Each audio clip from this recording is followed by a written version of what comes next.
ঐতিহাসিক ৭ নভেম্বর জাতীয় বিপ্লব ও সংহতি দিবস। দিবসটি উপলক্ষে সাবেক রাষ্ট্রপতি জিয়াউর রহমানের সমাধিতে শ্রদ্ধা নিবেদন করেছেন বিএনপির কেন্দ্রীয় নেতারা। শ্রদ্ধা নিবেদন শেষে বিএনপি মহাসচিব মির্জা ফখরুল ইসলাম আলমগীর বলেন, জিয়াউর রহমানের ক্ষমতায় আসা ছিল দেশের জন্য টার্নিং পয়েন্ট। গণতন্ত্র ধ্বংসে নতুন করে চক্রান্ত শুরু হয়েছে। এই সময় ঐক্যবদ্ধ হয়ে ষড়যন্ত্র রুখে দেওয়ার আহ্বান জানান বিএনপি মহাসচিব। ইলিয়াস মাদবরের প্রতিবেদন।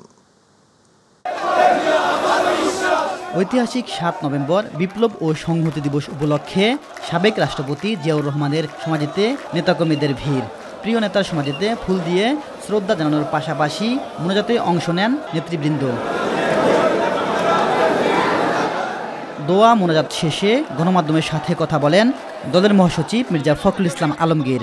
বলেন, রাজনৈতিক ব্যবস্থা সহ রাষ্ট্রের বহু বিষয়ে আমূল সংস্কার আনেন জিয়াউর রহমান। বাংলাদেশের অগ্রগতির টার্নিং পয়েন্ট এই ৭ নভেম্বর। স্বাধীনতার ঘোষক শহীদ প্রেসিডেন্ট জিয়াউর রহমান বীর উত্তমকে গৃহবন্দী থেকে উদ্ধার করে নিয়ে এসে তাকে রাষ্ট্র পরিচালনার দায়িত্ব অর্পণ করা হয়। এই দেশটি ছিল বাংলাদেশের অগ্রগতির একটা টার্নিং পয়েন্ট। শহীদ প্রেসিডেন্ট জিয়াউর রহমান একদলীয় ব্যবস্থা থেকে বহুদলীয় গণতন্ত্রে ফেরত দিয়ে আসেন। বিএনপি মহাসচিব বলেন, ২৪-এর গণঅভ্যুত্থানের পর গণতন্ত্রকে ধ্বংস করার জন্য বিভিন্ন রকম অপচেষ্টা ও চক্রান্ত চলছে। তাই ঐতিহাসিক ৭ নভেম্বরের মতো সবাইকে ঐক্যবদ্ধ হয়ে ষড়যন্ত্র রুখে দেওয়ার আহ্বান জানান তিনি। আজকে যখন বাংলাদেশে বিভিন্ন রকম এই গণঅভ্যুত্থানের পরে যখন বিভিন্ন রকমভাবে একটা প্রচেষ্টা চক্রান্ত চলছে গণতন্ত্রকে আবার ধ্বংস করার জন্য, সেই মুহূর্তে এই ৭ই নভেম্বর বিপ্লব ও সংহতি দিবস আমাদেরকে সেই পথেই যেতে পারে, যে পথে সত্যিকার অর্থেই আমরা বাংলাদেশে গণতান্ত্রিক রাষ্ট্র নির্মাণ করতে পারবো, একটা সমৃদ্ধ রাষ্ট্র নির্মাণ করতে পারবো, জনগণের ভোটের অধিকারকে নিশ্চিত করতে পারবো। জিয়াউর রহমানের দেখানো পথে চলতে নেতাকর্মীদের প্রতি আহ্বান জানান মির্জা ফখরুল ইসলাম আলমগীর। সেই লক্ষ্যেই বাংলাদেশ এগিয়ে যাবে। ইলিয়াস মাদবর, মাই টিভি, ঢাকা। সেই লক্ষ্যেই কাজ করে। ঐতিহাসিক ৭ নভেম্বর উপলক্ষে ঢাকা মহানগর উত্তর ও দক্ষিণ বিএনপির উদ্যোগে নয়াপল্টন কার্যালয়ের সামনে থেকে র্যালির আয়োজন করা হয়েছে। দর্শক, এই মুহূর্তে নয়াপল্টনে আছেন আমাদের সহকর্মী মাহবুব শওকত। সরাসরি যুক্ত হচ্ছি তার সাথে। জাতীয় বিপ্লব ও সংহতি দিবস উপলক্ষে বিএনপির র্যালি শুরুর প্রস্তুতির কি খবর আছে আপনার কাছে, আমাদের জানান। আপনারা দেখতে পাচ্ছেন যে আমি এই মুহূর্তে পল্টনে রয়েছি। আজকে কিন্তু ঐতিহাসিক বিপ্লব এবং সংহতি দিবস, যেটি জনতা এবং সিপাহী জনতার বিপ্লব হিসাবেও কিন্তু দেখা হয়। স্বাধীনতার পরবর্তী সময়ে যে কয়টি দিবস জাতির জন্য উল্লেখযোগ্য, তার মধ্যে কিন্তু অন্যতম হচ্ছে আজকের এই দিনটি। দেখতে পাচ্ছেন যে ৩টার দিকে এই র্যালি শুরু হওয়ার কথা বিএনপির।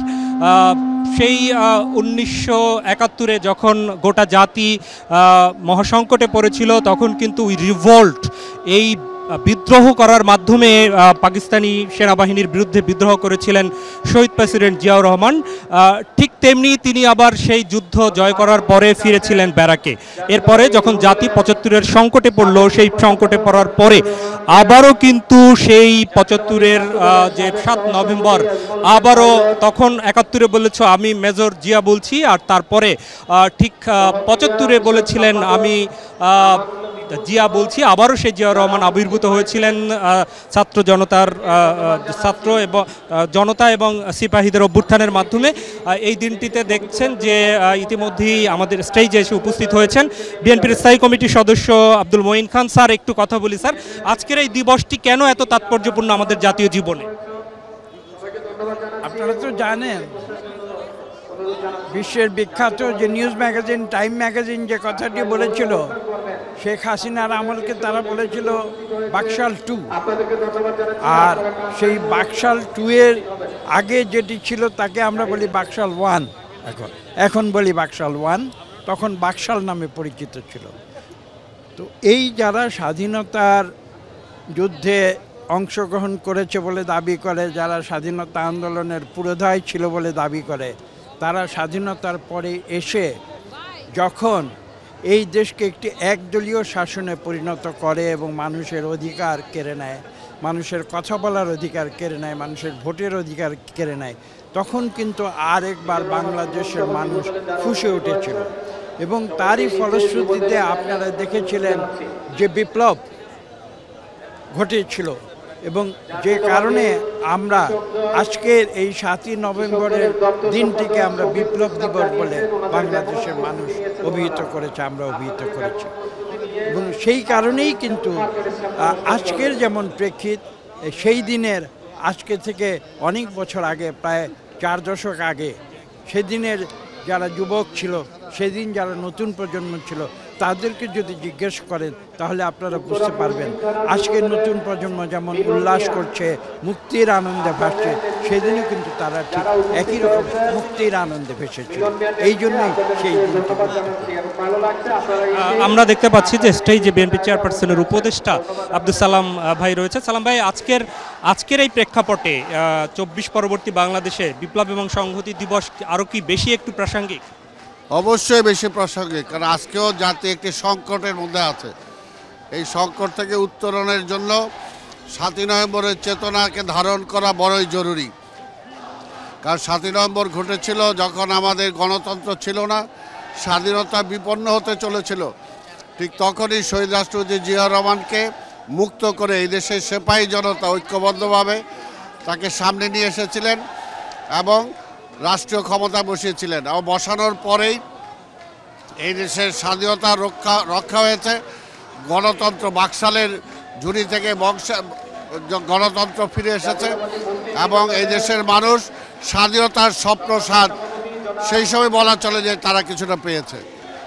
আমরা সালাউদ্দিন টুকু ভাই রয়েছেন এখানে, ছাত্র দল যুব দল দুইটারই সভাপতিত্ব করেছেন। টুকু ভাই, ছাত্র জনতা এবং যুবকরা এই আজকের দিবস থেকে কি ইন্সপিরেশন নিয়ে আগামী নির্বাচনের জন্য কাজ করবে? মহান বিপ্লব ও সংহতি দিবস জাতীয় শহীদ রাষ্ট্রপতি জিয়াউর রহমানের নেতৃত্বে সিপাহী জনতার বিপ্লবের মধ্য দিয়েই এই দেশে বাকশাল থেকে বহুদলীয় গণতন্ত্র প্রবর্তন করতে সক্ষম হয়েছিল এই দেশের মানুষ। আজকে যেই যুব সমাজ, ছাত্র সমাজ সেই বিপ্লবের অঙ্গীকার নিয়ে যে জুলাইয়ের গণঅভ্যুত্থান হয়েছে দেশনায়ক তারেক রহমানের নেতৃত্বে, সমগ্র বাংলাদেশের মানুষ ফ্যাসিবাদ বিরোধী যারা আন্দোলন করেছে, তারা এই যে বিপ্লবের একটা চেতনা, গণতন্ত্রের যে একটা চেতনা, গণতন্ত্রের যে একটা আকাঙ্ক্ষা, এই আকাঙ্ক্ষাকে ধারণ করে আগামী দিনে দ্রুত মানুষের ক্ষমতা মানুষকে ফেরত দিতে হবে, জনগণের ক্ষমতা জনগণকে ফেরত দিতে হবে। একটি নির্বাচনের মধ্য দিয়েই একটি গণতান্ত্রিক সরকার প্রতিষ্ঠিত হবে, এটাই হচ্ছে মানুষের আকাঙ্ক্ষা। শুনলেন বিএনপি নেতাদের কথা। আসলে ঠিক 3টায় নয়াপল্টন থেকে র্যালি শুরু হয়ে বিভিন্ন সড়ক প্রদর্শন শেষে কারওয়ান বাজার সোনারগাঁয়ের এলাকা গিয়ে শেষ হওয়ার কথা রয়েছে। তো এখানে জাতীয় নেতৃবৃন্দ বক্তব্য রাখবে। তা আপাতত এই হচ্ছে এখানকার সংবাদ। পরবর্তী সংবাদে আমি আরও বিস্তারিত তুলে ধরব। মাহবুব, আপনাকে ধন্যবাদ। দর্শক, নয়াপল্টন বিএনপি কেন্দ্রীয় কার্যালয় থেকে জাতীয় বিপ্লব ও সংহতি দিবসের র্যালি শুরুর প্রস্তুতির খবর জানাচ্ছিলেন আমাদের সহকর্মী মাহবুব শওকত। চলে যাচ্ছে পরের সংবাদে। 1975 সালের 7ই নভেম্বর আধিপত্যবাদী চক্রের সকল ষড়যন্ত্র রুখে দিয়ে দেশের স্বাধীনতা ও সার্বভৌমত্ব, গণতন্ত্র রক্ষার দৃঢ় প্রত্যয় বুকে নিয়ে সিপাহী জনতা কাঁধে কাঁধ মিলিয়ে রাজপথে নেমে এসেছিল। তাদের ঐক্যবদ্ধ বিপ্লবের মাধ্যমে রক্ষা পায় সদ্য অর্জিত বাংলাদেশের স্বাধীনতা। সিপাহী জনতা ক্যান্টনমেন্টের বন্দিদশা থেকে জিয়াউর রহমানকে মুক্ত করে দেশ পরিচালনার গুরু দায়িত্ব অর্পণ করে। আতিকুর রহমান তিতাসের রিপোর্ট। 7 নভেম্বর জাতীয় জীবনে এক ঐতিহাসিক তাৎপর্যপূর্ণ দিন। 1975 সালের এদিনে সৈনিক জনতা এক অদম্য শক্তিতে রাজপথে নেমে এসেছিল জাতীয় স্বাধীনতা সুরক্ষা ও হারানো গণতন্ত্র পুনরুজ্জীবনের দৃঢ় প্রত্যয় বুকে নিয়ে। তাই 7 নভেম্বরের ঐতিহাসিক বিপ্লবের গুরুত্ব অপরিসীম। স্বাধীনতোত্তর রাজনৈতিক বিশৃঙ্খলা তৎকালীন ক্ষমতাসীন গোষ্ঠী নিজ স্বার্থে জাতীয় স্বাধীনতাকে বিপন্ন করে আধিপত্যবাদের প্রসারিত ছায়ার নিচে দেশকে ঠেলে দেয়। 1975 সালের 3 থেকে 6 নভেম্বর মধ্যরাত পর্যন্ত দেশে এক শ্বাসরুদ্ধকর অনিশ্চিত অবস্থা বিরাজ করছিল। হুমকির সম্মুখীন হয়ে পড়েছিল স্বাধীনতা, সার্বভৌমত্ব। ব্রিগেডিয়ার খালেদ মোশাররফের নেতৃত্বে 3 নভেম্বর সেনাবাহিনীর একটি উচ্চাভিলাষী দল সেনাপ্রধান মেজর জেনারেল জিয়াউর রহমানকে ক্যান্টনমেন্টের বাসভবনে বন্দী করে এক সামরিক অভ্যুত্থানের মাধ্যমে ক্ষমতা দখল করলে এই পরিস্থিতির সৃষ্টি হয়। এই ঘটনায় দেশের সাধারণ জনগণ ও সিপাহীদের মধ্যে ক্ষোভ সৃষ্টি করে। জিয়াউর রহমান সেনাবাহিনীর সর্বমহলে, বিশেষ করে সিপাহীদের কাছে ছিলেন খুবই জনপ্রিয়। ফলে তারা পাল্টা ব্যবস্থা গ্রহণ ও জিয়াউর রহমানকে মুক্ত করার পরিকল্পনা গ্রহণ করে। রাত প্রায় 1টায় সশস্ত্র বাহিনীর প্রতিক্রিয়াশীল চক্রের বিরুদ্ধে সেনাবাহিনী, বিমান বাহিনী, নৌবাহিনীর সিপাহী জওয়ানরা বিপ্লবী অভ্যুত্থান ঘটান। ষড়যন্ত্রের নাকপাশ ছিন্ন করে মেজর জেনারেল জিয়াউর রহমানকে উদ্ধার করে বিপ্লবী সিপাহীরা। 7 নভেম্বর শুক্রবার ভোরে রেডিওতে ভেসে আসে, আমি মেজর জেনারেল জিয়া বলছি। জেনারেল জিয়া জাতির উদ্দেশ্যে ঐতিহাসিক ভাষণ দিয়ে শান্তিপূর্ণভাবে যথাস্থানে নিজ নিজ দায়িত্ব পালনের জন্য সবার প্রতি আহ্বান জানান। দেশবাসী সেদিন জিয়ার হাতেই তুলে দিয়েছিল রাষ্ট্র পরিচালনার দায়িত্ব। 7 নভেম্বর সিপাহী জনতা সক্রিয়ভাবে বাংলাদেশের স্বাধীনতা ও সার্বভৌমত্বের চক্রান্তকারীদের খপ্পর থেকে দেশকে উদ্ধার করে 25 বছরের গোলামী চুক্তিকে হিমাগারে ফেলে দিয়ে সত্যিকার স্বাধীন সার্বভৌম রাষ্ট্র হিসেবে বাংলাদেশকে বিশ্ব দরবারে স্থান করে দেয়। আধিপত্যবাদী ও সাম্রাজ্যবাদী শক্তির আগ্রাসন থেকে রক্ষা পায় প্রাণপ্রিয় বাংলাদেশ। আতিকুর রহমান তিতাস, মাই টিভি। তরুণরাই আগামী বাংলাদেশ গড়তে গুরুত্বপূর্ণ ভূমিকা পালন করবে, এমন মন্তব্য করেছেন জামায়াতে ইসলামীর আমির ডাক্তার শফিকুর রহমান।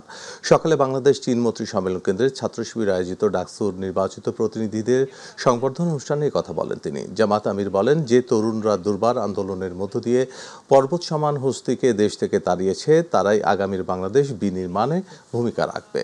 এ সময় নায়েবে আমির ডাক্তার সৈয়দ আবদুল্লাহ মোহাম্মদ তাহের বলেন, আগামী নির্বাচনে দেশে মিরাকল ঘটতে পারে।